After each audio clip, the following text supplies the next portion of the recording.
San Antonio Raceway, Texas. Setting for the largest drag race series in the US.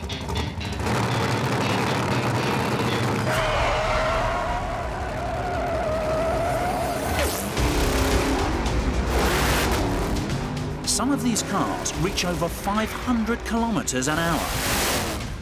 For drivers, the difference between life and death could be a good racing helmet.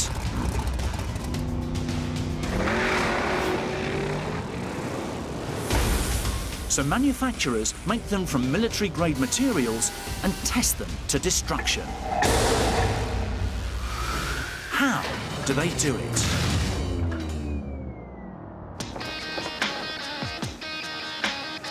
New Braunfels, Texas. Founded in 1959, Simpson Performance Products is one of the leading suppliers of safety belts, fire suits and super strong helmets for all kinds of motor racing. And they're the helmet of choice for dozens of Indy 500 drivers. Their unofficial motto is, it's not a case of if you crash, but when you crash. There are some awesome helmets out there. One, you can hit the visor with a lead pellet fired at 500 kilometers per hour or 300 miles per hour and it won't break. You can throw it in the fire and it won't burn, and you can drive over it in a 55-ton tank and it won't smash. It's engineer Sean Christian's job to ensure these racing helmets are almost indestructible. Some of the drivers that wear our helmets go up to almost 330 miles an hour in less than 4 seconds flat. Anyone who puts on this helmet, it's their life at stake. Each super strong helmet is built up from layers of military-grade composites inside a mold. The helmet must be strong, but also lightweight. Dragster drivers face forces of up to 5G. Normal gravity at sea level is 1G. Increasing G-force increases the weight of things. 5G makes your helmet feel 5 times heavier. So if your helmet's heavy to start with, you're in trouble.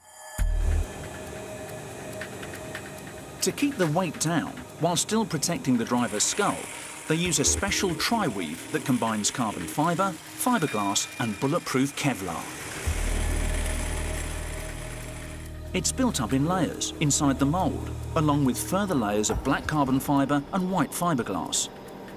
The layers are strong, but they're flexible. To harden them up, they use a special polymer resin.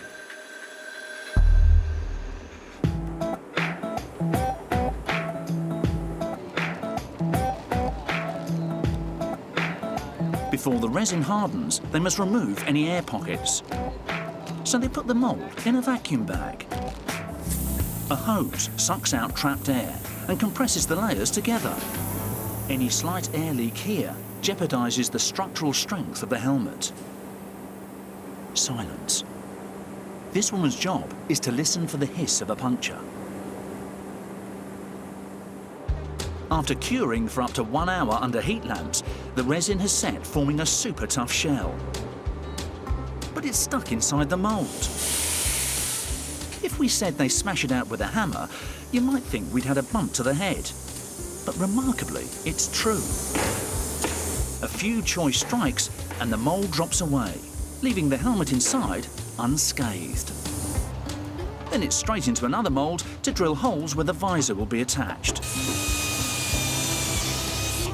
The helmet currently has rough edges, but it needs to be super smooth. So imperfections and ridges are sanded and smoothed away before it's ready for painting. A coat of primer and a coat of paint, and it's starting to look the part. The problem now is it's too hard. It needs some cushioning inside. So they fit a 30mm thick liner made from expanded polystyrene foam. This padding could buy enough time to save a racer's life.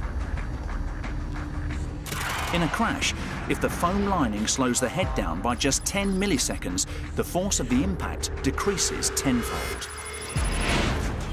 A good helmet will cut the impact on your head from 5 tons to about a half a ton, which is the difference between being stuck under an elephant and being stuck under a horse. Neither is good, but I know which one is worse.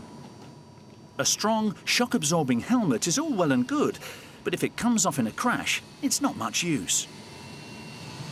So a chin strap is secured by metal screws on either side of the helmet. And cheek pads and top pads are glued into place to add extra protection. With the visor screwed in place and dust blasted out with compressed air, the helmet is complete. It takes 8 hours to make each helmet, but every few months, one lucky sample is chosen for a tortuous series of safety tests. Drawing on data from decades of previous test results, they mark out the 10 most vulnerable areas on the helmet. If we don't get these test lines right, basically someone's life would be at stake. Today, the helmet will be put under a G-force drop test, where it will be raised up to a height of 4 meters and dropped onto a metal anvil, reaching a speed of 8.85 meters per second. That's 32 kilometers an hour. Dropping something might seem like uncontrolled testing, but it's actually very accurate because gravity accelerates everything at the same rate. So, as long as you know how far something has fallen, taking into account wind resistance, then you'll know the speed it's traveling when it hits the ground. If you were to be on a motorcycle, leaning forward with your head straight out and driving into a concrete wall, that's essentially what we're creating with this drop. X marks the spot of collision. Once strapped in and lifted up, the only way is down.